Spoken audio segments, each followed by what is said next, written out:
আয়ুষের পছন্দ করে দেওয়া সেই শাড়ি পরা মাত্রই এবার কুসুমের দিক থেকে কেউ চোখ সরাতে পারছে না। হ্যাঁ বন্ধুরা, ভিডিওতে লাইকটি দেখতে থাকুন। যে মুহূর্তে কিনা পাত্রপক্ষ যেদিন চলে আসবে কুসুমকে দেখার জন্য, সেদিন যখন আয়ুষের দেওয়া সেই শাড়িটা কুসুম পরে তৈরি হয়ে নেয়, ঠিক সেই মুহূর্তে কুসুমের বাবা কুসুমকে আশীর্বাদ করে বলতে থাকে যে মারে, আজকে তোর দিক থেকে রীতিমতো কেউ চোখ সরাতে পারবে না, তোকে দেখে এতটাই সুন্দর লাগছে যে আমারই না তোর উপরে নজর লেগে যায়। ঠিক সেই মুহূর্তে যখন কুসুম বলতে থাকে, আচ্ছা বাবা, আমার জীবনে এত বড় একটা দিন এবং এই দিনে আমি দেবী মায়ের আশীর্বাদ ছাড়া কী করে বা এগোতে পারি বলো তো, আমি তার থেকে বরঞ্চ এক কাজ করি, আমার তো অনেকটা কাজে হয়েই গিয়েছে এবং আমি তৈরিও যেহেতু হয়ে গিয়েছি, আমি বরঞ্চ একবার গিয়ে দেবী মায়ের আশীর্বাদ নিয়ে আসি, কি বলো? ঠিক সেই মুহূর্তে যখন শঙ্কর বলতে থাকে যে হ্যাঁ তুই চট করে যা, সেখানে আমি দিকটা সামলে নিচ্ছি এবং তোর দীপালি পিসিরও আশীর্বাদ নিয়ে নিস এবং দীপালি পিসিকেও সঙ্গে করে নিয়ে চলে আসিস, ঠিক আছে?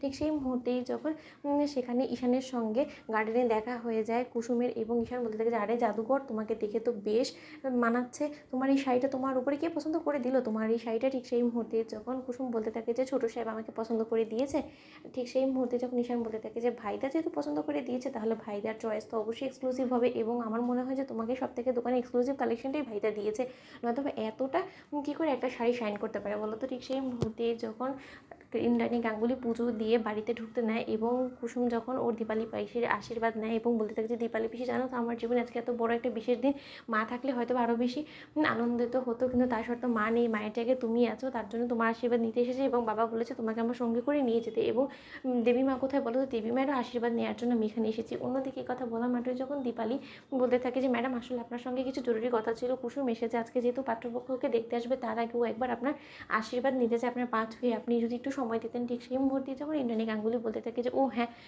ঠিক সেই সময় ইন্দ্রাণী গাঙ্গুলি যখন পুজোর থালাটাকে নিয়ে কুসুমের দিকে ফিরে এবং কুসুমের পরনে যখন দেবলীনার জন্য পছন্দ করা সেই শাড়িটাই দেখতে পায়, ঠিক সেই মুহূর্তেই ইন্দ্রাণী গাঙ্গুলি চমকে ওঠে এবং বলতে থাকে যে এই শাড়িটা কোথায় পেলে তুমি কুসুম? ঠিক সেই মুহূর্তে কুসুম বলতে থাকে যে জি আগে দেবীমা, আপনি আমাকে কিছু জিজ্ঞেস করছেন? ঠিক সেই মুহূর্তে ইন্দ্রাণী গাঙ্গুলি বলতে থাকে যে আমি জিজ্ঞেস করছি এই শাড়িটা তুমি কোথায় পেলে? ঠিক সেই মুহূর্তে কুসুম যখন প্রথমে ইন্দ্রাণী গাঙ্গুলিকে আশীর্বাদ করতে নেয়, ঠিক সেই সময় ইন্দ্রাণী গাঙ্গুলি কুসুমকে পায়ে ঠেলে দেয় এবং বলতে থাকে যে তোমাকে আমি আগে যে প্রশ্নটা করছি সেই প্রশ্নের উত্তরটা তুমি আমাকে আগে দাও, এই শাড়িটা তোমাকে কে দিয়েছে, কোথা থেকেই বা পেলে তুমি বলো তো? অন্যদিকে কুসুম বলতে থাকে যে এটা কাল আমি ঢাকেশ্বরী বস্ত্রালয়ের সেই ট্রায়াঙ্গুলার পার্কে সেই শোরুমে গিয়েছিলাম এবং সেখান থেকেই আমাকে কিনে দেওয়া হয়েছে। অন্যদিকে ইন্দ্রাণী গাঙ্গুলি বলতে থাকে যে এটা তো সেই দোকানের সবথেকে এক্সক্লুসিভ কালেকশন ছিল এবং আমি যদি ভুল না হয়ে থাকি, আমি এই শাড়িটাই তো পছন্দ করেছিলাম দেবলীনার জন্য, এটা তোমার হাতে কী করে লাগলো বলো তো? আমাকে দোকানের স্টাফরা যতটুকু বললো যে একজন নাকি ফুল পেমেন্ট করে দিয়ে এই শাড়িটা কিনে নিয়ে গেছে, কিন্তু এই শাড়িটা কেনার তো ক্ষমতা বা যোগ্যতা কোনোটাই তোমাদের নেই, তাহলে এই শাড়িটা তোমাকে কে কিনে দিল কুসুম? সত্যি করে বলো আমাকে। ঠিক সেই মুহূর্তে কুসুম বলতে থাকে যে এটা আমাকে ছোটো সাহেব কিনে দিয়েছে এবং আমাকে বলেছে যে এটা কোম্পানি থেকে আমার বিয়ের উপহার হিসেবে দেওয়া হলো। তো বন্ধুরা, লাইক এবং শেয়ার করো, সাবস্ক্রাইব করো।